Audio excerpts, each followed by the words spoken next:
Fala galera do canal Insight, vamos mudar de vida, vamos dar aquele up, mas sabe como a gente vai fazer isso? Com conhecimento, não tem outro caminho. Aqui no canal nosso propósito sempre é esse, nosso propósito é impactar a vida das pessoas, mas impactar de uma forma que essas pessoas consigam transformar as suas vidas. E hoje a gente trouxe uma pessoa muito especial aqui, a gente vai aqui desvendar a mente dessa pessoa. E desvendar de verdade, viu? Não é frescura, não. E a gente quer aqui, dentro desse bate-papo, entender esse mundo, né? Que é o mundo da hotelaria, né? A gente quer entender como se constrói uma carreira com todas as dificuldades do dia a dia. Porque não é glamour, não, viu, gente? Quando você pega o crachazinho ali, o cartão, né? Pô, VP de um grande grupo, né? Mas ralou demais para chegar nisso, né? Então a gente quer entender como que as pessoas efetivamente podem construir as suas carreiras, né? Gente, a gente está aqui com a Flávia. A Flávia, ela é vice-presidente do grupo Atlântica Hotéis. É um grupo que tem várias marcas premium, né?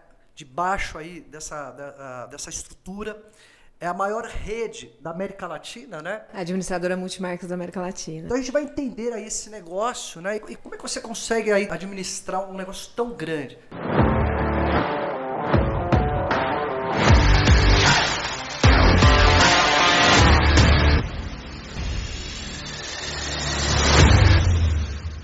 Flávia, obrigado por você estar aqui com a gente no canal. E vamos lá, pô, vamos bater papo. E a gente quer te conhecer, a gente quer entender aí um pouco de como que você construiu a sua carreira, como que é esse mundo da hotelaria, para eventualmente as pessoas que querem empreender, o que que é legal, o que que não é legal, como é que faz a coisa caminhar bem. E vamos nessa, né? Quer dizer que você é de Uberaba, né? Não, de jeito nenhum, eu sou de Uberlândia. Não é de Uberaba? Não pode ofender assim, de largada. Pô, mancada, hein, meu?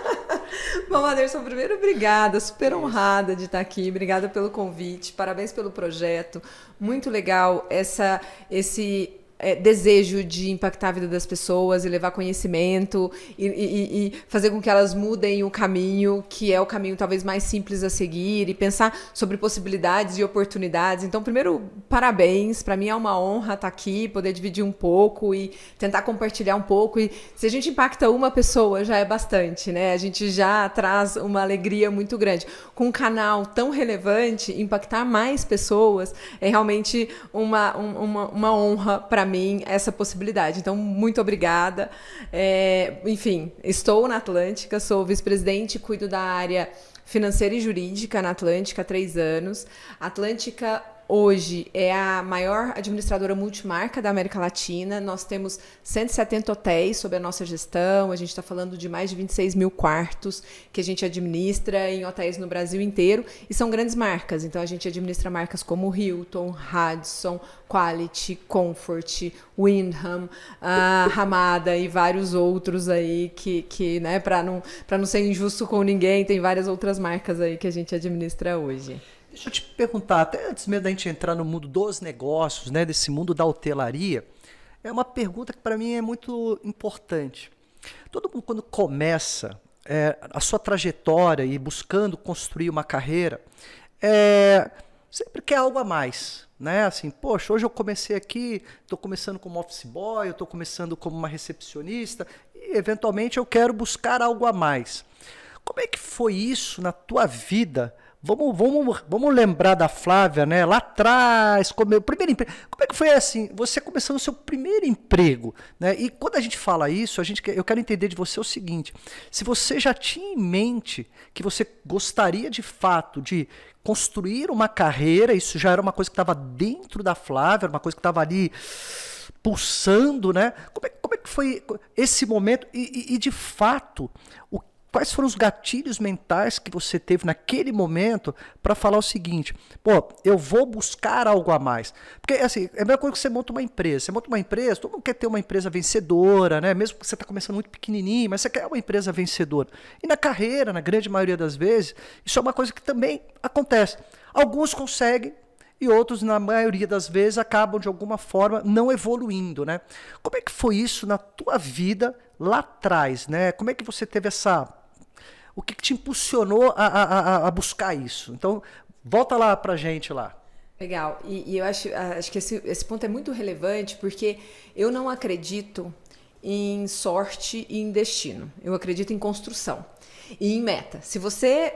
E essa frase, ela é dita recorrentemente, mas ela é extremamente verdade. Se você não sabe para o que você quer, qualquer lugar é um lugar e você pode ficar satisfeito com qualquer situação. Então, se você não tem muito claro a sua ambição, onde você quer chegar, a chance de você chegar é muito pequena. E a neurociência, você fala que gosta de desvendamentos, e eu acho fantástico o estudo da neurociência. E a neurociência fala exatamente isso. Você pode tudo desde que você se dispõe, desde que você, né, se coloque esta meta e trabalhe para que você alcance. Então, eu acredito muito nisso. E ainda vou voltar um pouco atrás, porque eu acho que foi muito importante, a gente estava, né, no bate-papo antes falando de família, né? O papel da minha família nesse processo. Então, eu sou de Uberlândia, mineira, de uma família de classe média, meu pai professor universitário e minha mãe abriu mão da carreira para cuidar da gente, o que fez muita diferença na minha vida, me torna quem eu sou e os meus irmãos da mesma forma. E minha mãe sempre colocou muito, muito, muito para mim, para minha irmã, para o meu irmão, a importância da gente buscar a nossa independência. De que eu tinha que ser autônoma e eu não podia delegar a ninguém o caminho que minha vida ia seguir. E que para isso eu tinha que ser independente, e a independência financeira é parte de uma independência efetiva. E isso sempre foi muito forte para mim. Então, desde sempre, eu tive para mim que eu tinha que, qualquer coisa que eu quisesse ter, ou qualquer...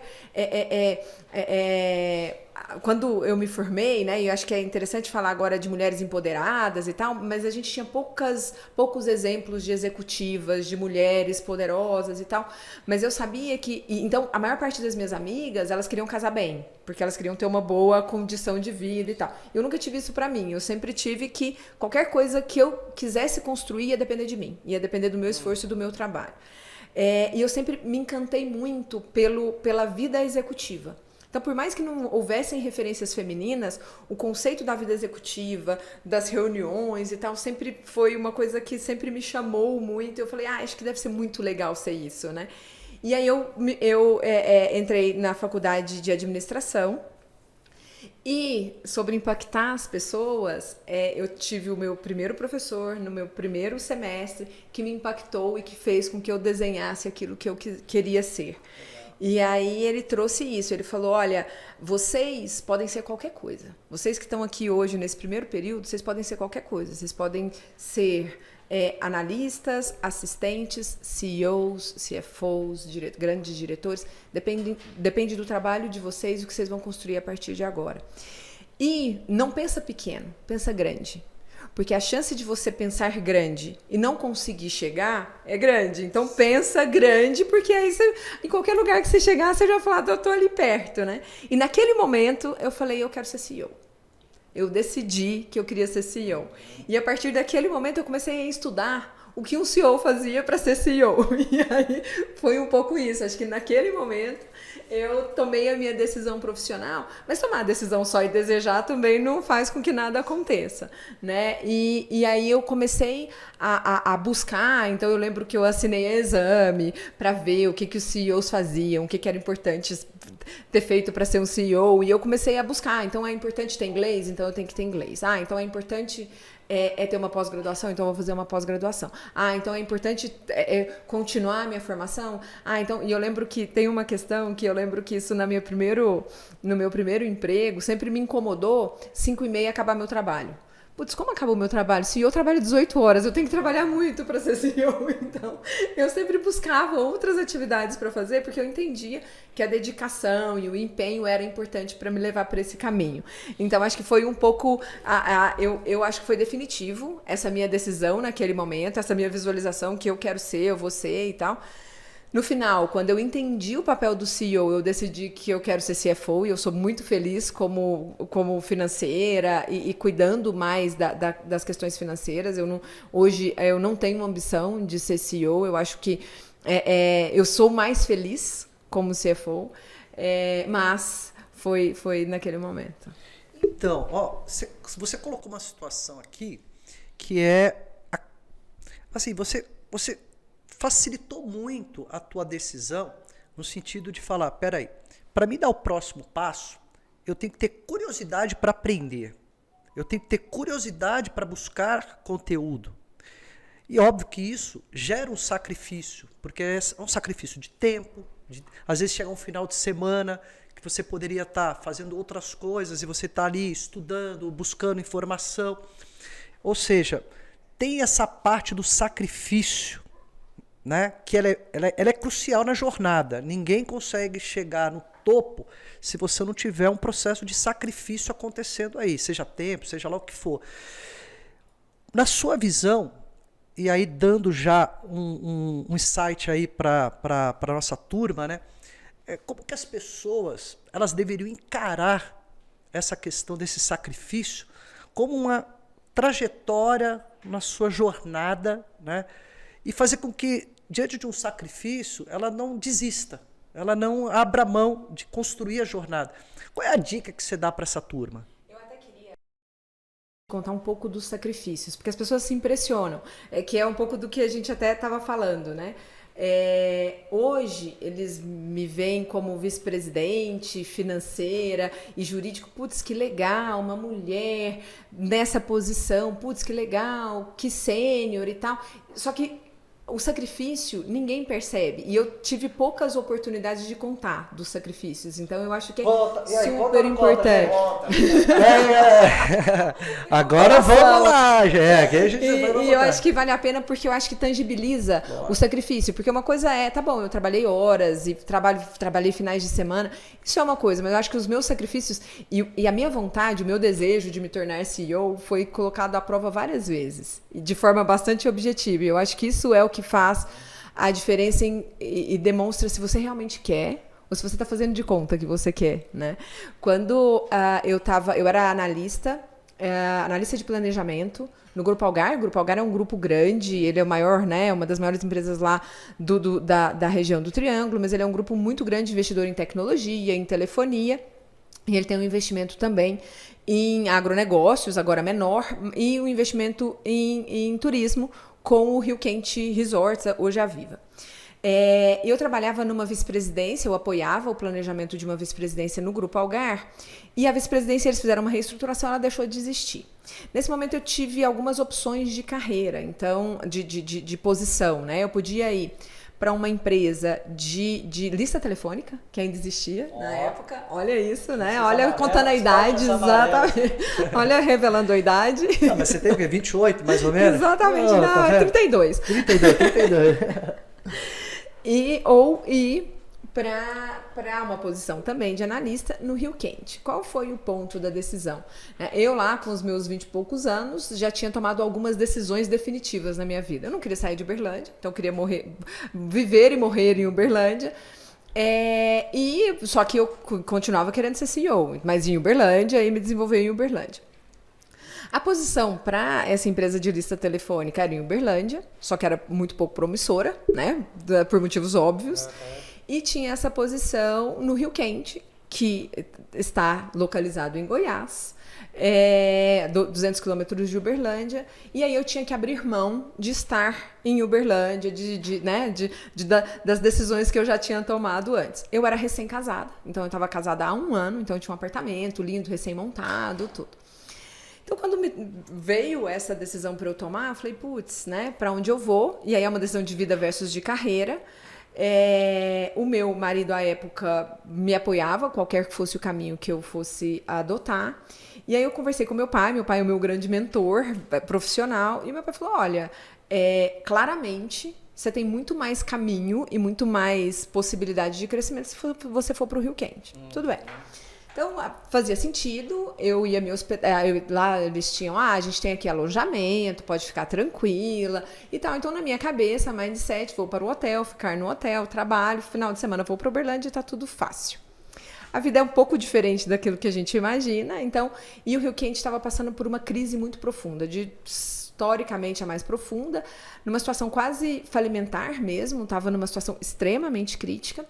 E o local, né, onde os colaboradores viviam era um local extremamente depreciado, estragado. Então, me colocaram num quarto O quarto, ele só não chovia em cima da minha cama, foi em janeiro. Janeiro chove absurdamente todos os dias. Então o teto era todo furado.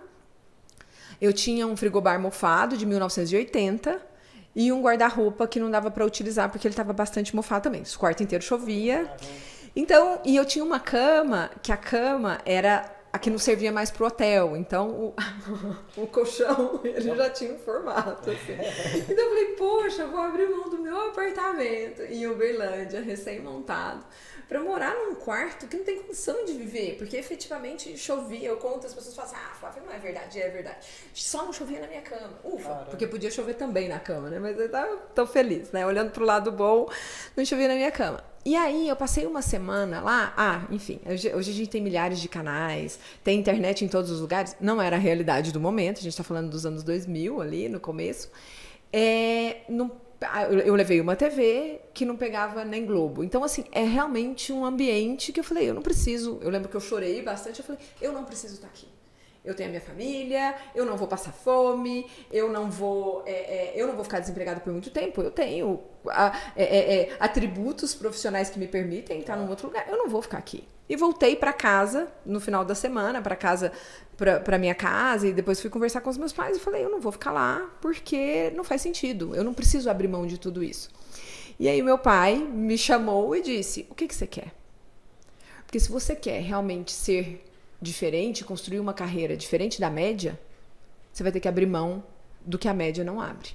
Então, se você acredita no caminho que você pode construir a partir dessa função ou deste trabalho que você está desenvolvendo no Rio Quente, voltar para trás é abrir mão desse diferencial que você pode construir. E aí ele me relembrou a história dele. Meu pai começou a trabalhar com 6 anos, entregar leite, ele teve que trabalhar muito para conseguir fazer faculdade, e ele abriu mão de muito mais. Então, colocando em perspectiva, eu vi que era muito pouco que eu queria, que eu estaria abrindo mão, e que, na verdade, aquele momento eu estava sendo testada, a minha ambição. E que se eu desistisse, isso ia contar muito para mim, como quais as próximas decisões que eu ia tomar. E que eu não podia desistir porque eu realmente queria construir uma carreira, e a carreira era realmente importante para mim. E não eram essas questões que iam me fazer decidir diferente. Voltei e falei, eu tenho que ficar e vai funcionar. E aí, enfim, na sequência, eu fui como analista, me tornei coordenadora financeira. E aí, depois de 2 anos no Rio Quente, eu tinha 28 anos, já tinham passado 4 diretores financeiros. Morar no Rio Quente não é simples. Hoje é mais simples do que era, por causa da internet, porque hoje é uma cidade, mas na época não tinha nada, não tinha supermercado, não tinha açougue, era uma fazenda, era zona rural. E naquele momento, conseguir pessoas qualificadas para trabalhar lá era bastante difícil. E aí, depois passaram 4 diretores financeiros comigo como gerente, que deram errado, e eles decidiram apostar em mim. A Flávia está indo muito bem e tal. E aí, com 28 anos, eu fui escolhida para ser a diretora administrativa financeira e construir minha carreira lá com 16 anos, mas, enfim, né, com muita dedicação. Então, então tá bom, então você escolheu ficar no Rio Quente e deu tudo certo. Não exatamente, né? Depois vieram os finais de semana, os feriados, e todo o trabalho que a gente teve que construir, de reconstruir a empresa. Quando eu entrei, a empresa, como eu disse, era pré-falimentar, a gente devia de fornecedores 4 milhões ao mês, sendo que a gente pagava 7, então era uma dívida importante. E a gente conseguiu fazer o turnaround, e eu saí depois que a gente comprou o Sauípe, que era com caixa da empresa. A gente estava falando de uma empresa que dava 100 milhões de lucro, Rio Quente, e aí a gente comprou o Sauípe, participei ativamente de todas as negociações de Sauípe, a gente dobrou a empresa e ainda ficou com um caixa positivo depois de tudo isso. No teu caso, você teve 2 pessoas muito importantes, que foi tanto a sua mãe quanto o seu pai, que eles foram ali seus mentores para ajudar você naquele momento ali que você poderia simplesmente desistir, né? E falar, deixa eu voltar a ter minha vidinha mais. E não, vai. E a maioria das pessoas que não tem na família, a grande maioria das famílias, pessoas que muitas vezes tiveram uma visão mais empreendedora, tiveram uma visão mais de mentor mesmo nessas decisões. Qual é a dica que você dá para essas pessoas para que elas realmente, ali por conta própria, busquem ter ali uma trajetória, um crescimento, e mesmo diante de uma dificuldade que ele tem ali para tomar uma decisão e não tem ali um ombro ali do lado, né, para... Como é que você entende que essas pessoas podem buscar uma trajetória em cima disso? Falando, né, o meu pai não teve, né, então eu tive a sorte de ter meu pai e ele não teve a decisão dele. Ele fala, os meus amigos, a maioria tomou a decisão mais simples, que era, vou ficar em Uberlândia e não tem faculdade em Uberlândia, não vou fazer faculdade, vou ser aqui, né, vou fazer isso, aquilo, enfim. E aí, eu acho que o grande ponto está na gente, está naquilo que a gente realmente quer, né? Na nossa capacidade de ser verdadeiro nas opções que a gente toma. Então, fato, foi bastante importante que o direcionamento do meu pai, mas a minha mãe, ao mesmo tempo, ela falou, não, filha, realmente você não precisa.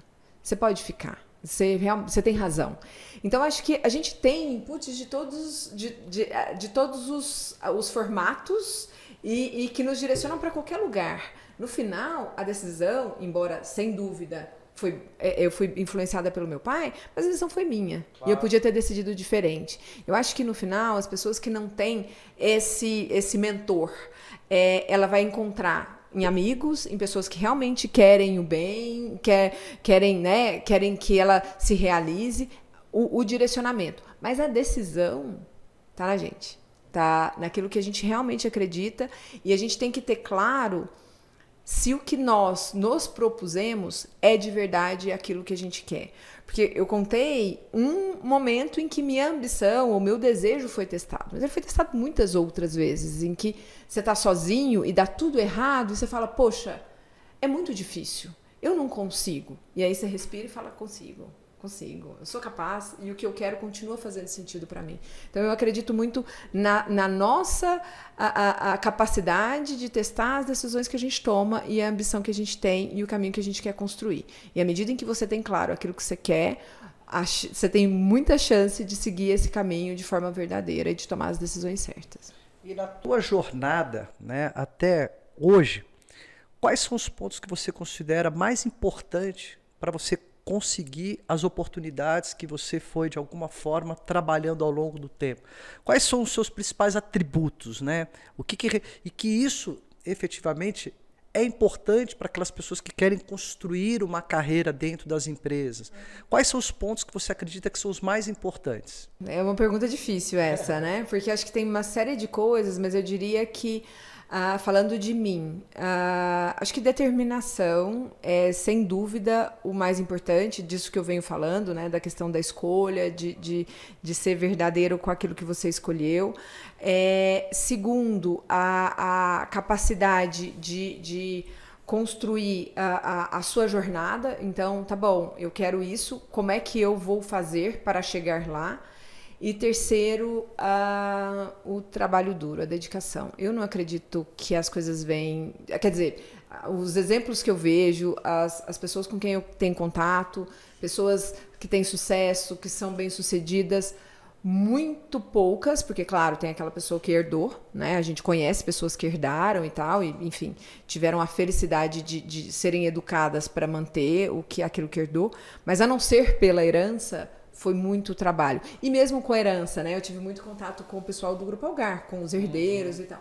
Tem um trabalho duro muito grande em manter uma empresa, um grupo, que as coisas funcionem. Então, efetivamente, o trabalho duro, eu acho que ele é determinante. Entrando agora já especificamente no mundo dos hotéis, né? Esse mundo... Me conta uma coisa. Hoje, para quem quer começar um negócio nesse segmento, qual é o caminho mais correto, na sua visão, para que o negócio dê certo? Se você tivesse que montar algo começando ali, vou entrar nesse mundo da hotelaria, como é que eu erro menos?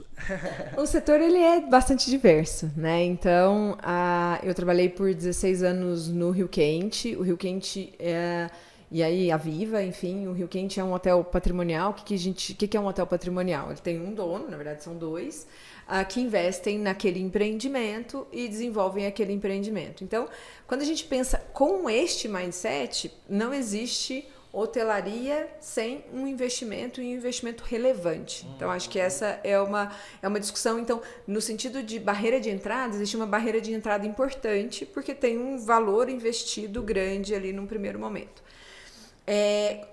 Hoje eu atuo com a Atlântica. A Atlântica é uma administradora, né? Então, aí a barreira de entrada é menor. Exatamente. A administradora a Atlântica, ela não é dona de nenhum patrimônio. Tá. Os hotéis são de terceiros, e aí eles podem ser hotéis patrimoniais. Então, hoje o Anderson decide, compra um hotel e dá para a Atlântica administrar, porque o core de competência dele não está relacionado à hotelaria, está relacionado a várias tecnologia, a vários outros negócios.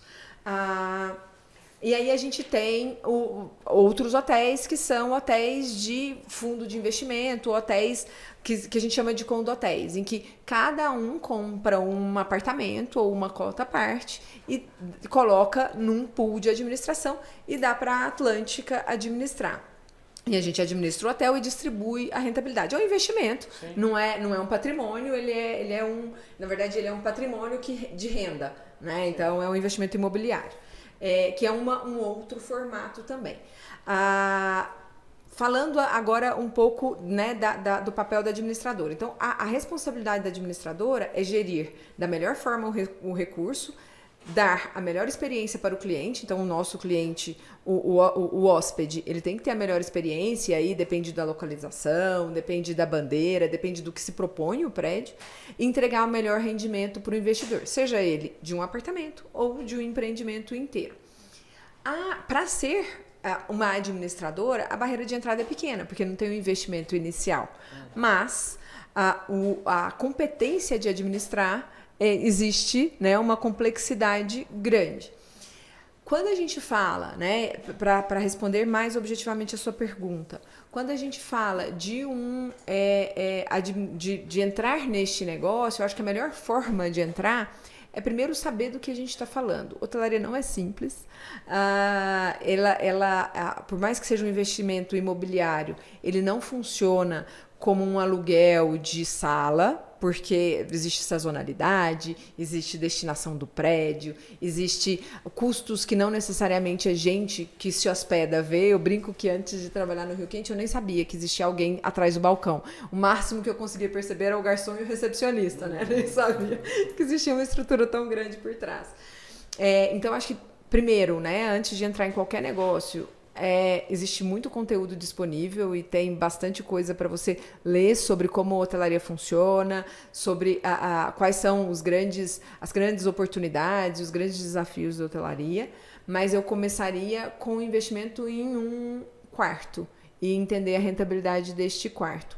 Hoje, a hotelaria está sendo bastante desafiada, né? Como é um investimento intensivo de capital, e o retorno, eu lembro que quando a gente começou a discutir retorno de investimento, a gente tinha uma consultora que falava, não, a hotelaria não retorna em menos de 12 anos. As pessoas hoje não estão dispostas a esperar 12 anos para retornar o investimento que ela fez.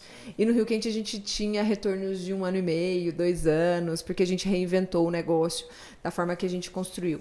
Na Atlântica a gente está vendo isso também, mas muito mais na influência da tecnologia. Então, como a tecnologia pode influenciar a experiência do hóspede e como a tecnologia pode reduzir os custos da hotelaria para garantir um retorno antecipado do investidor. Então, se eu quero entrar, se esse negócio me interessa, e eu brinco que é ótimo trabalhar em hotelaria porque todo mundo tem opinião. Eu falo que se eu trabalhasse numa fábrica de prego, as pessoas não estavam tão interessadas em saber como funciona, né, a fabricação do prego. Mas hotelaria, todo mundo tem opinião sobre aquele hotel que eu gosto, que eu não gosto, sobre esse atendimento, sobre ter ou não serviço de quarto, sobre a recepção ser ou não automatizada, enfim, todo mundo tem opinião. Então, todo mundo tem opinião, não necessariamente todo mundo tem conhecimento. Sim, né? Claro. Então, acho que é importante entender a indústria, como ela funciona, os desafios da indústria e começar com talvez um fundo, com um apartamento, que aí você começa a sentir e aí entender se é um investimento que faz sentido para você. Mas é fantástico, porque, de novo, né, é uma indústria que desafia, que tem uma série de oportunidades e que fala de viagens, e todo mundo adora falar de viagens. E hoje, qual tem sido a principal, qual tem sido o principal desafio de vocês hoje, né, olhando o modelo de negócio? Qual tem sido o principal desafio e como que vocês estão trabalhando em cima desses desafios hoje, na sua visão? A pandemia, ela nos desafiou em todos os aspectos. Só que alguns negócios foram mais desafiados que outros. Sem dúvida. E o nosso negócio, bom, vamos lá, nós somos hotelaria de business. Então, grande parte dos hotéis da Atlântica existem para viabilizar negócios. E aí, quando as pessoas não podiam sair de casa, não podiam viajar e não podiam uma das grandes motivações das viagens corporativas eram reuniões e eventos. Sim. Reuniões passaram a ser online e eventos passaram a ser proibidos. A gente teve que repensar o nosso negócio de forma bastante profunda. Então não é só, tá bom, né? Vamos segurar e a pandemia vai passar. Peraí, como é que esse negócio passa a ter sentido depois que vier um novo normal e qual é esse novo normal? Então, acho que a gente passou por um primeiro ano em que a gente teve que abrir mão de muita coisa e rever o que era o mínimo necessário. Então, hotéis, a gente tomou decisões sobre deixar hotéis abertos ou fechar hotéis. Qual era o custo menor, se é deixar aberto, se é fechar. Decisões difíceis de abrir mão de pessoas que eram importantes para nós. Mas naquele momento a gente estava falando de 8% de taxa de ocupação, de 10% de taxa de ocupação, de 2% alguns hotéis de taxa de ocupação. Então, no momento, para o negócio ser rentável, para o negócio ser interessante, a média é mais ou menos quanto? 2019 hoje? A gente já estava no consolidado, então a gente está falando aí de 26 mil quartos, a gente já estava com acima de 60% de taxa de ocupação. Tá. A taxa de ocupação target, né, qual é a nossa meta, é isso, 60% a 65% de taxa de ocupação. O negócio ele passa a ser rentável a partir de 35%, 40%, mas depende da estrutura. Hotéis de luxo precisam de uma ocupação maior para serem rentáveis, hotéis econômicos precisam de uma ocupação menor para começarem a se tornar rentáveis. Então, isso varia um pouco. E naquele momento, a gente estava falando de 10%, 8%, 9% de taxa de ocupação. E aí a gente começou a refletir sobre o custo necessário. E essa pandemia ela foi muito interessante por isso. Uma série de coisas que a gente tinha como premissa de negócio, eles passaram a deixar de fazer sentido. Né? Então, eles deixaram de fazer sentido num primeiro momento, mas num segundo momento, hoje ele é questionável. Será que eu preciso de uma camareira arrumar meu quarto todos os dias?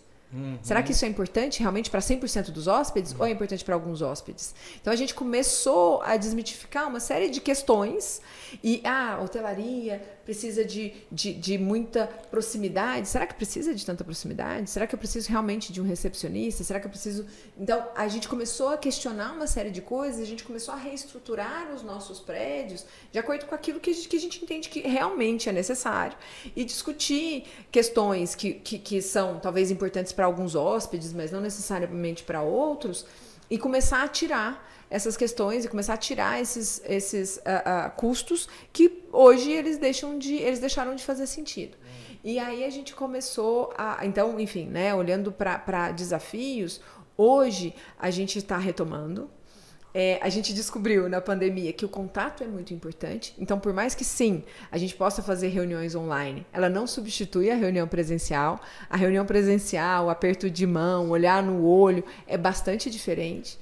Que os eventos continuam sendo importantes, que as pessoas se cansam de eventos online e que elas não têm a mesma conexão, nem a mesma disponibilidade. A gente brinca que as pessoas ficaram mais multitasking, né? Então, você está num evento, você está fazendo comida, você está cuidando do seu filho que está na escola. Então, e qual que foi a sua conexão, o seu aprendizado, os outputs que você trouxe daquela reunião que você participou, sendo que você está fazendo tantas coisas ao mesmo tempo? Então, a gente percebeu que talvez... tem uma retomada mais lenta, mas os eventos são bastante importantes e eles vão voltar. E a hotelaria tem que voltar numa outra configuração. Porque a gente aprendeu uma série de coisas. Que aí já é uma curiosidade, né? Que aqui no canal, o nosso intuito é assim, a gente entender e buscar essas curiosidades, né? Uma coisa que eu penso o seguinte, como é que vocês hoje, olhando as tendências, olhando o comportamento, vocês hoje, obviamente que vocês devem possuir uma estrutura, um grupo de pessoas dedicadas a entender exatamente assim, pô, daqui para frente, né, em cima de tendências, em cima de comportamento, trabalhar cada vez mais essa visão da experiência do cliente, né? Porque no final do dia tudo está muito em cima dessa experiência, né? Porque como é que você atrai o cara, né? Porque vamos pensar assim, como é que você pode pensar em possibilidades de esse hotel não ser simplesmente mais um local para uma hospedagem, mas como é que ele pode movimentar mais, não só dependendo de alguém que vai lá se hospedar, mas a própria comunidade que possa, de alguma forma, ter atrativos dentro do hotel, algumas coisas que você possa gerar receitas agregadas, né? Como é que vocês pensam isso, né? Porque eu imagino que tudo isso acaba indo para o nível de criatividade, porque você tem que sair de uma zona de conforto, né? Então, assim, e aí, normalmente nessas zonas de conforto, quando você sai, é que você acaba trabalhando a parte criativa. E ali muitas ideias acabam realmente virando possibilidades e oportunidades, né? Então, como é que funciona isso no mundo de vocês hoje? Acho que a gente acabou sendo bastante provocado, e aí o seu ponto da criatividade, acho que a crise traz a necessidade, e a criatividade funciona muito rápido com a necessidade, né? Ou nada ou vai morrer, né? Então aprende a nadar a partir de agora, né? Mas o que a gente aprendeu, né?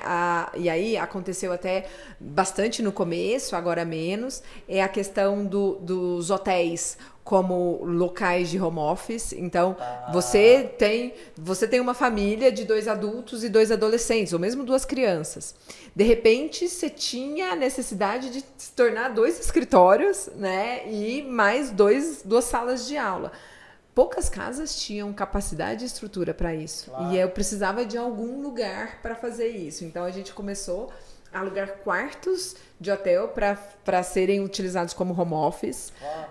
Lobbies que você não vai para um café para trabalhar, então eu vou para um lobby de um hotel para trabalhar, e uso a internet, tomo café e tal, uma área de convivência, exatamente. Então os hotéis, eles passaram a ser menos um espaço exclusivo para os hóspedes e mais um espaço de convivência. Então hoje, quando você olha a arquitetura e as reformas dos hotéis, eles estão muito mais nessa direção de tornar o lobby um ambiente de convivência, um ambiente que, independente do Anderson estar ou não hospedado, ele quer estar lá, porque ele tem, assim como a questão da Starbucks, né? Eu quero estar aqui para tomar um café e quero trabalhar aqui, não necessariamente... Sabe um exemplo que eu vejo muito, assim, claro, não é, obviamente, na linha de hotelaria, mas até o modelo das padarias, né? Se a gente for pensar antigamente, a gente ia numa padaria para comprar pão. Hoje, talvez a última coisa que a gente pense seja em comprar pão, né? Porque a padaria acabou, na verdade, virando assim um mix de soluções absurdas, né? Exatamente. Que é um pouco, já que eu tô aqui, eu compro pão, né? Eu não vim para comprar pão, é meio muda o modelo. E você entende que assim, a hotelaria, ela realmente tem que ter esta provocação de usar aquele ativo que ela tem hoje já estruturado e potencializar ele para, sei lá, para oportunidades de negócio, oportunidades de convivência, e aí a hotelaria vem junto, né? Isso, exatamente. Por acaso, já que eu gosto tanto deste ambiente, eu quero me hospedar e eu gosto deste ambiente, deste padrão, então eu quero me hospedar com essa marca, né? Por exemplo. E aí, eu acho que um ponto, né? Outras soluções que vieram eu alugo a sala de eventos para aula de inglês. Eu alugo a sala de eventos para eventos híbridos. Então, o que aconteceu também que foi bastante interessante?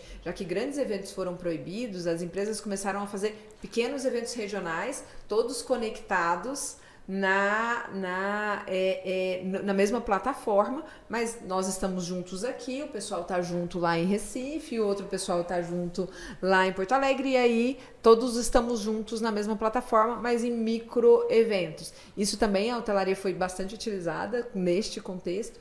E aí, mas eu acho que no final, como tendência, eu diria que tecnologia, definitivamente. O que, que eu quero me conectar com uma pessoa. Então, eu quero um concierge? Quero alguém que me dê dicas, me encaminhe para eventos e tal. Mas eu quero fazer meu check-in e entrar no meu apartamento sem ter contato com ninguém, como a gente faz com companhia aérea, como a gente já faz em supermercado. Você entra e sai do supermercado sem ter contato com ninguém, porque é como eu gosto, né, que as coisas funcionem. Mas quando você olha a tecnologia, você olha essa tecnologia muito mais numa gestão de custo efetivo, ou você olha na experiência do cliente? Como é que é essa visão da tecnologia no teu modelo de negócio? Então, Anderson, acho que você tem bastante experiência até pelos investimentos que você faz e na sua visão, né? Eu sou financeira, e eu lembro que quando eu entrei no Rio Quente, nesse momento lá, pré-falimentar, a gente tomou decisões de custo muito claras. A gente não pode ter este produto para o hóspede, a gente não pode fazer isso, a gente tem que reduzir o turno, blá, blá, blá. Então, foi uma restrição de custos grande. Hoje, as decisões direcionadas só para custo, elas tendem a dar errado. Sim. Porque se você não olhar a experiência, não adianta você ter o menor custo e não ter cliente. Sim. Então, a tecnologia, ela tá focada na experiência. E por acaso, ela reduz custo, ela otimiza uma série de recursos, mas o foco é a experiência. E a gente, claro, tem que ter a utilização otimizada dos recursos, mas o foco não é a utilização otimizada dos recursos. É a experiência do hóspede, é a melhor experiência para ele. Sugando aí um pouco, né, de toda essa sua experiência de vida nessa área financeira, normalmente as pessoas que são empreendedores, que montam seus negócios, nem sempre ele consegue olhar ali, porque assim, na minha visão, negócio, você tem receita, você tem despesa, e tem que dar resultado. Então tem que sobrar alguma coisa. No final do dia... Paga toda a conta, tem que sobrar alguma coisa. Não tem muita mágica, né? Exatamente. Não tem muita mágica. Mas nem sempre os empreendedores, eles conseguem olhar essa linha de despesa de uma forma mais estratégica, né? Ele não consegue parar para olhar, quais são as melhores práticas, eu tenho que olhar, tipo assim, tá entrando dinheiro? Tá bom, vamos indo. Tá entrando dinheiro? Vamos indo. Aí a hora que parou de entrar dinheiro, opa, peraí, vamos ver.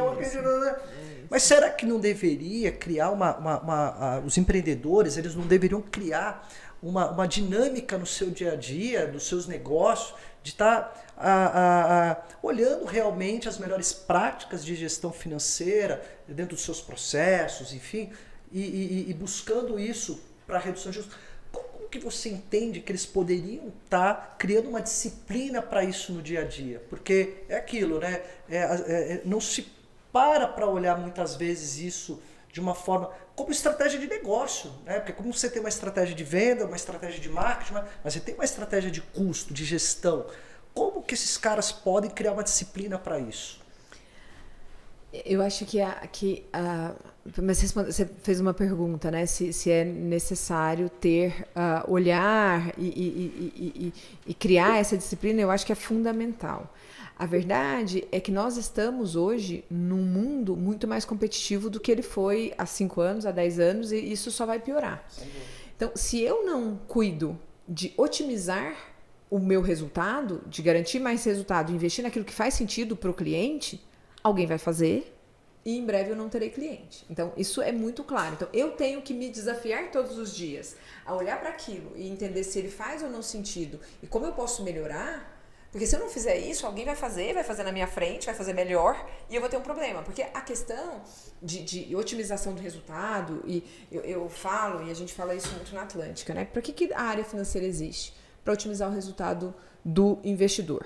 Só que essa visão, com esse único foco, ela não pode deixar de considerar o pilar do cliente, porque não existe melhor retorno para o acionista se você não tem um cliente que recorre, se você não tem um cliente que volta. Então, só tem o melhor resultado para o acionista se o meu cliente está satisfeito. Então, como é que eu posso endereçar meu cliente? Se eu só olhar para o cliente e não olhar para os custos, o que eu vou ter? Uma empresa inviável. Porque aí o cliente vai estar super feliz.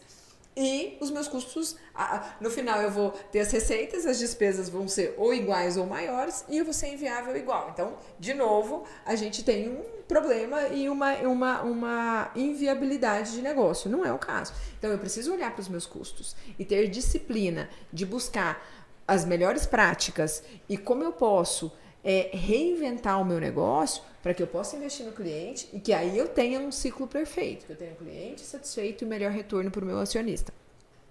Você trouxe um ponto que é bem importante, que é como é que ele pode se disciplinar, né? Como é que ele pode fazer? Ou antes, né? Contando a idade de novo. Antes, a gente tinha que ir na faculdade, procurar professor, conversar com as pessoas, perguntar como as pessoas faziam. Hoje, existe muita coisa disponível, existe muito conteúdo disponível. As melhores práticas estão à disposição de todo mundo que busca as melhores práticas. Então, acho que a disciplina é a curiosidade. É querer e buscar coisas diferentes. E uma coisa que eu aprendi ao longo da minha carreira é que você buscar em outras indústrias te faz ainda melhor. Porque se eu só buscar soluções na indústria hoteleira, eu vou encontrar mais do mesmo. O máximo que eu vou fazer é o melhor que o meu concorrente faz. Se eu busco em outras indústrias, eu posso transformar a minha indústria com a visão de outros negócios. Então, acho que a gente tem que se desafiar, olhar para o lado e entender o que pode ser feito diferente. E o que realmente faz diferença, o que é importante para o cliente, o que constrói valor e o que não constrói valor. Que burocracia, e aí eu na área financeira e jurídica, né, eu cuido de todas as burocracias. Então, que burocracia que faz diferença e que burocracia que não faz diferença. O que eu preciso fazer legalmente, o que eu não preciso fazer legalmente. Porque a gente se prende, né, em questões, mas lá no passado eu precisava fazer e eu precisava guardar, mas e agora? Eu preciso fazer? Eu preciso guardar? Precisa de todo esse fluxo de aprovação? Ou a gente pode decidir que ninguém precisa aprovar porque já é uma despesa que ela faz sentido. Então a gente começa a abrir mão de uma série de burocracias que vão no final reduzir bastante necessidade de custo, necessidade de reprocessamento, e a gente pode ser uma empresa mais leve. Então, Marcelo, você tocou num ponto que volta sempre àquela questão que assim, o conhecimento está disponível para qualquer um. Qual que é o grande dificultador? Atitude. Né? E como é que essas pessoas... Como é que você imagina que assim, aquelas mesmas disciplinas que a gente tinha quando a gente estudava, né? Primário, ginásio, ensino médio, então a gente estudava, a gente tinha que fazer prova, a gente tinha que passar de ano, a gente estudava de sábado, estudava de... Aí a gente cresce, vai para o mundo real, seja um mundo como executivo, seja um mundo como empresário, não importa. E muitas vezes, quando a gente está diante desse mundo real, e que no final do dia a gente sabe o que tem que fazer, porque ninguém precisa criar algo muito mirabolante, né, para determinadas coisas na gestão. A gente sabe o que tem que fazer, mas as pessoas muitas vezes não fazem. E elas meio que se sabotam, né? Assim, por que a mente ela vai nessa direção e ela não vai na direção de mostrar para o cara o seguinte: cara, você não tinha que estudar e tirar 10? Aqui você também tem que estudar e tirar 10. Por que você não pode trazer essa tua disciplina, quando você estava ali numa carteira escolar, para o teu mundo dos negócios? Né? O que você acha que falta para as pessoas? Profunda essa pergunta de uma hora. A gente aqui... sobre a filosofia. Você acha que a gente vai ficar aqui só falando, olha, a carreira da Flávia, grande da... Não, a gente quer saber a tua mente. Aqui a gente quer ir nas profundezas. O que você pensa?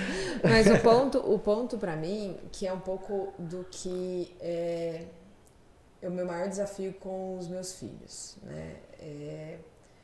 A gente pode qualquer coisa, desde que a gente decida. E desde que a gente tenha atitude. Se a gente acordar todo dia e acreditar que eu posso construir alguma coisa hoje e que isso vai fazer diferença na minha vida, é isso que vai acontecer. Se eu acordar todo dia e pensar que o mundo é muito difícil e que as coisas justificam as decisões que eu não tomo ou as atitudes que eu não tomo, a chance de, né, as coisas acontecerem na sua vida são bastante restritas. Então, a diferença, e eu estava ontem num evento e falando sobre pessoas, e os dois palestrantes estavam falando que a diferença, o que eles hoje não contratam mais ninguém por habilidades técnicas. Porque habilidade técnica se ensina. Exatamente. Eles contratam as pessoas pelas atitudes e pelas decisões que elas tomam. E para mim o ponto é, o mundo, a má notícia é que o mundo está cada vez mais competitivo e cada vez mais tem mais gente que pode ser melhor que você. Essa é a verdade. E aí só por aí a gente já pode se justificar, chorar e falar que mundo infeliz, dei errado porque o mundo é muito competitivo. A gente pode adotar este caminho. Claro. Ou a gente pode tomar a decisão de que eu vou ter sucesso. E sucesso é aquilo que eu determinar pra mim. Porque sucesso pra mim é diferente do sucesso pra você, assim como é diferente do sucesso pra cada uma das pessoas que estão aqui. E ninguém... Eu tenho uma amiga que fala, Flávia, eu acho o máximo a sua carreira. Mas não é o que eu quero. E não tem problema, porque pra mim sucesso é diferente de sucesso pra ela. E aí, o ponto pra mim é que o que vai fazer com que eu tenha sucesso em qualquer coisa que eu decidir ou não, é a atitude e que decisão vou tomar. Só que o ponto é, tem muita gente que delega ou delarga a atitude para amanhã. Ah, então amanhã vai ser diferente. Amanhã vai ser diferente. E amanhã não faz ninguém mudar de caminho. Tem que ser hoje. E as decisões que a gente toma hoje e a atitude que a gente toma hoje vai cada vez mais fazer diferença. Por quê? Como esses dois profissionais estavam falando ontem, são profissionais de grandes empresas, né? Eles contratam pela atitude, não pelo conhecimento técnico. Então, só que o conhecimento técnico é base. Então, você já está concorrendo com todo mundo que tem mais ou menos o conhecimento técnico que você tem. Então, o que vai fazer cada vez mais diferença na carreira das pessoas e naquilo que elas se tornam é a atitude que elas tomam. Então, cada vez mais eu vou precisar cuidar da minha cabeça, cuidar daquilo que eu quero para mim, de forma clara e objetiva, e tomar as decisões em direção àquilo que eu acredito. E aí, a mente, né? Você comentou sobre desvendar a mente. A mente pode fazer com que a gente seja tudo ou nada. Só que quem alimenta a nossa mente é a gente. Exatamente. Quem constrói aquilo que eu penso e aquilo que eu enxergo que eu sou capaz, sou eu mesma. Então, dei o exemplo do meu filho, né? O meu filho às vezes fala, ai mamãe, mas eu não sou inteligente. É a resposta mais fácil de se dar, né? Eu não sou inteligente, porque o problema é outro, eu não tenho capacidade. E aí o meu ponto para ele é, você é capaz de fazer tudo aquilo que você quer. É só uma questão de você decidir. E aí a gente tem todos os dias a decisão. O ponto é que ninguém, lá quando tudo der errado, vai te consolar. Porque você sabe as decisões que você tomou.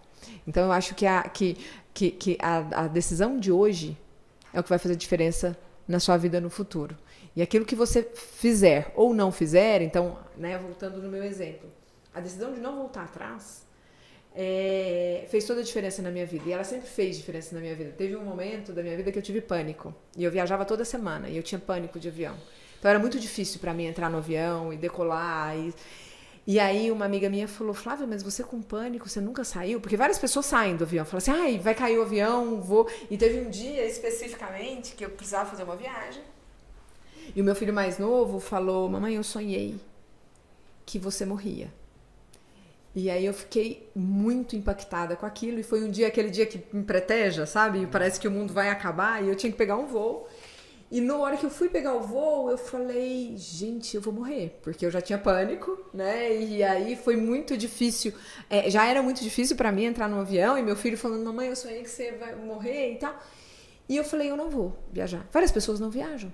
Várias pessoas dão um chilique lá e ficam. E ok, e o mundo convive com isso. Eu não vou viajar. E eu falei, eu vou. Porque vai ser determinante pra mim eu escolher não viajar. Eu vou contar pra mim que eu posso falhar e que eu lido bem com falhar. Não, eu vou viajar. E tô viva, né? Ufa. Deu tudo certo. Então, eu acho que as escolhas, por menores ou maiores, né? Essa, por exemplo, da viagem, foi uma escolha muito importante para mostrar que eu era capaz. De inclusive, desafiar o meu cérebro que estava me sabotando naquele momento, falando, você vai morrer, você vai morrer, você vai morrer. Então, acho que a nossa capacidade de dar um passo diferente do que todo mundo ou todas as evidências mostram, ninguém fez, nunca foi feito, você não consegue, você veio de uma origem simples, nunca vai chegar, nunca vai ser. A nossa capacidade de desafiar o lugar comum, as obviedades, é o que vai fazer que a gente se torne aquilo que a gente quer ser. Hoje você está fazendo parte de um grupo, né? O que é exatamente a atuação? O que é esse novo grupo que vocês estão fazendo parte? O que isso está impactando? Me conta um pouquinho pra gente. Você está falando... agora me perdi um pouco. Você está falando da LACT? Da LAGEV? Que eu fui... tá bom, legal. As mulheres super poderosas. Mulheres super poderosas. As mulheres são super poderosas. Só uma pergunta. As mulheres são super poderosas porque elas são bravas?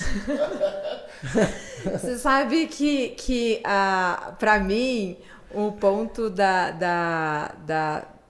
presença das mulheres e das, né? Já me perguntaram várias vezes e eu queria também aproveitar esse momento porque eu acho importante. Eu tenho várias sobrinhas e afilhadas e eu tento muito deixar claro que as mulheres são tão profissionais quanto todos os outros gêneros que existem e opções e tal. E a gente tem que, claro, que criar ambientes que permitam com que as mulheres entram, mas as mulheres também não têm que se enxergar como frágeis e diferentes daquilo. Muitas vezes as pessoas me perguntaram, mas, nossa, uma mulher financeira, que diferente, né? Eu falei, eu nunca me vi como mulher. Eu sempre me vi como um profissional e eu sou tão profissional como qualquer outra pessoa na sala. Então não é, porque eu sou mulher, porque eu sou homem, independente qual é, né, o seu gênero, a sua opção, a gente tem que se colocar como profissional. Porque se a gente se fragiliza muito, nossa, porque só tinha eu de mulher na sala, eu sou mais um profissional. Eu acho que esse é o ponto.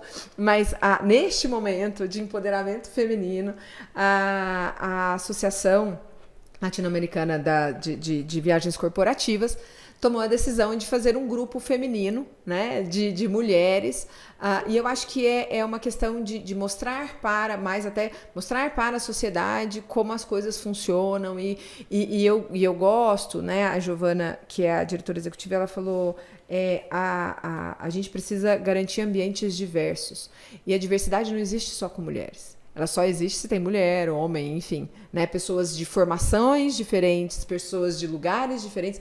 Isso que é a diversidade.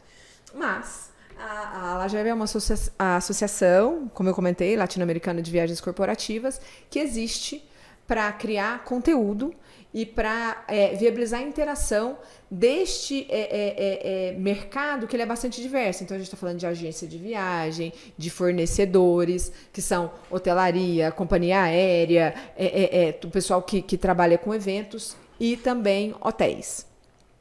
Eu fui eleita ontem, começo a minha atuação a partir de maio, e é um desafio novo de representar as viagens corporativas, mas também de estar como Atlântica à frente de um mercado que é tão importante. E quando a gente fala de mercado de viagens corporativas, é um mercado que está sendo muito transformado, né? O quanto as pessoas vão continuar viajando, o quanto os eventos vão continuar sendo relevantes, como a gente pode garantir que tudo que a gente aprendeu na pandemia seja estruturado e organizado, e o que mais a gente pode garantir para que as pessoas queiram interagir, queiram estar próximas, enfim, é um desafio importante. E essa energia aí vai mais uns 50 anos? Já pensei sobre isso várias vezes.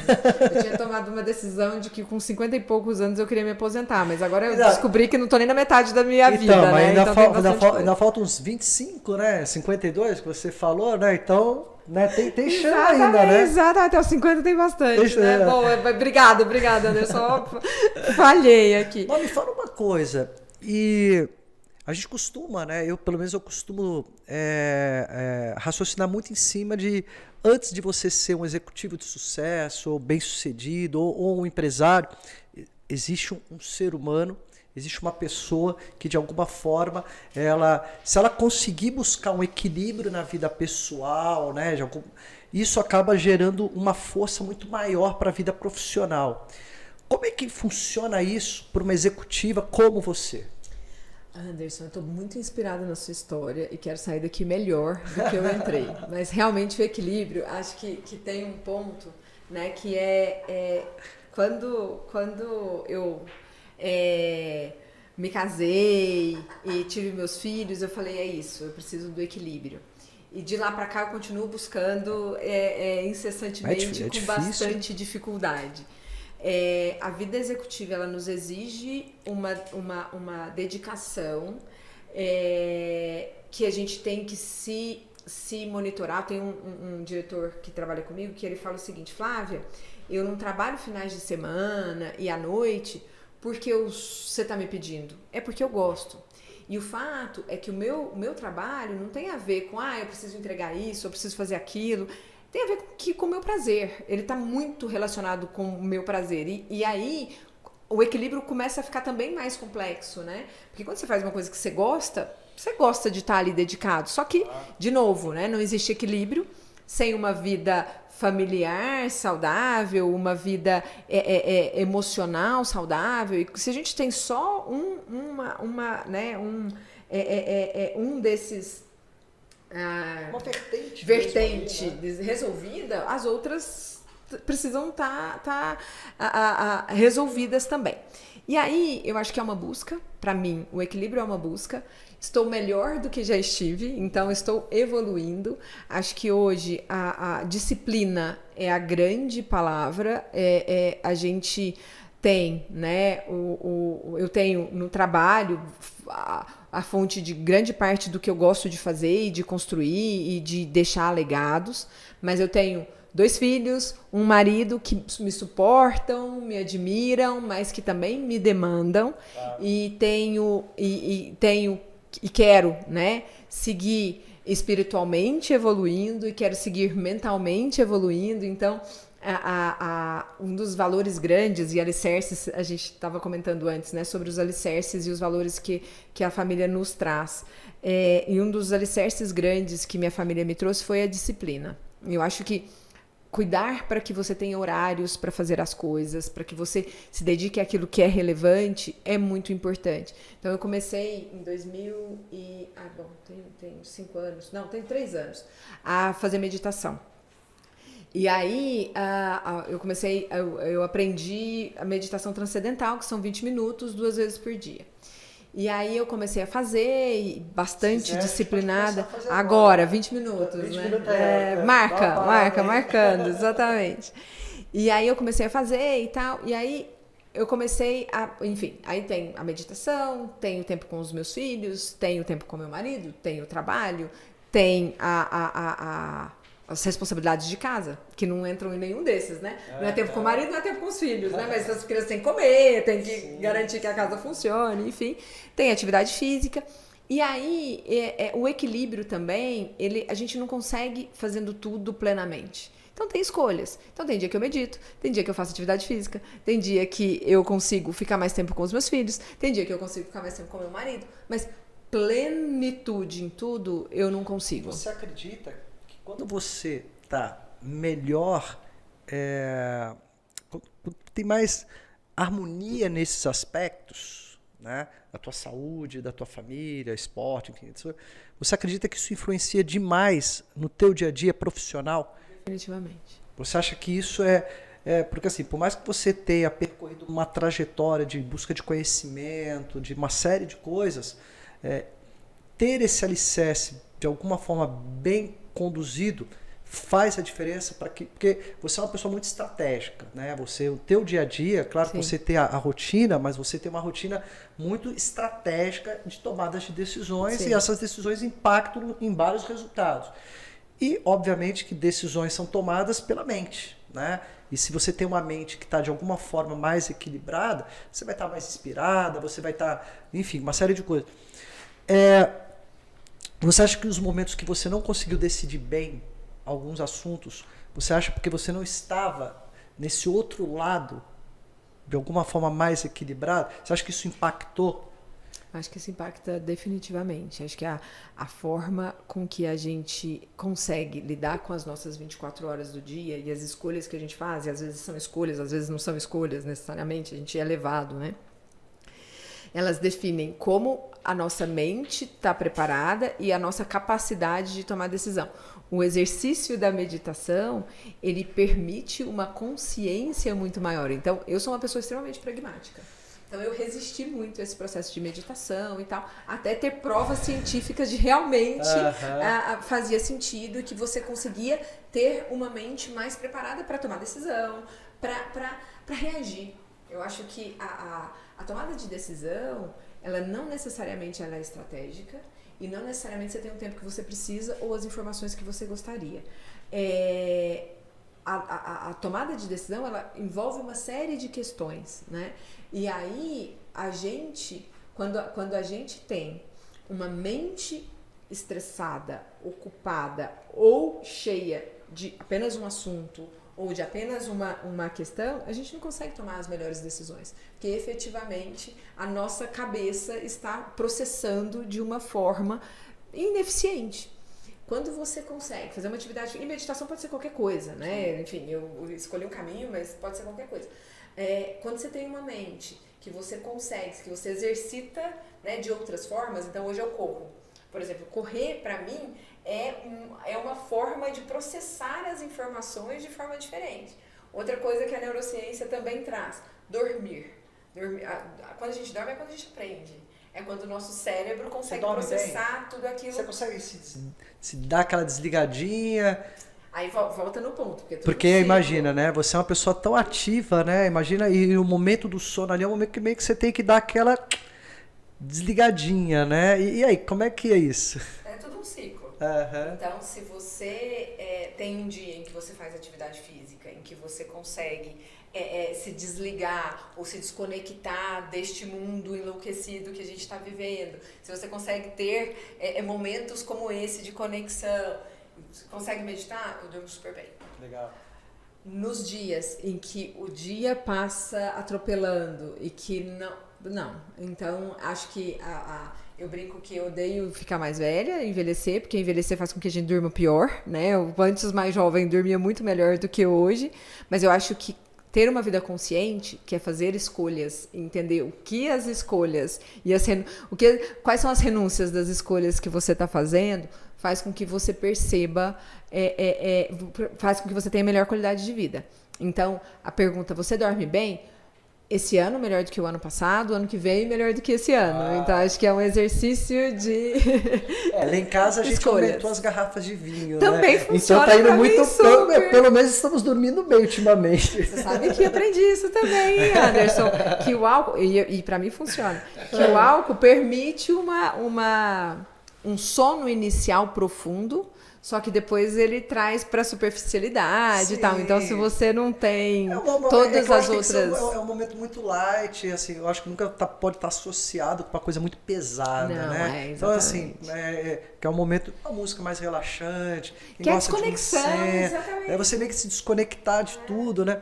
Inclusive, eu ganhei uma taça de vinho, aquelas que você coloca, dá para encher uma garrafa inteira na taça. Essa é espetacular. E me falaram que tomando uma taça por dia, a vida fica melhor. Então, exatamente. eu estou tomando uma taça por dia. É recomendado pelos médicos. Recomendado uma taça pelos de médicos. Vinho. Exatamente. Qual a taça? Ninguém mediu a taça. É isso aí. Deus, por favor. Poxa, Flávia, a gente está chegando aqui ao final desse nosso bate-papo.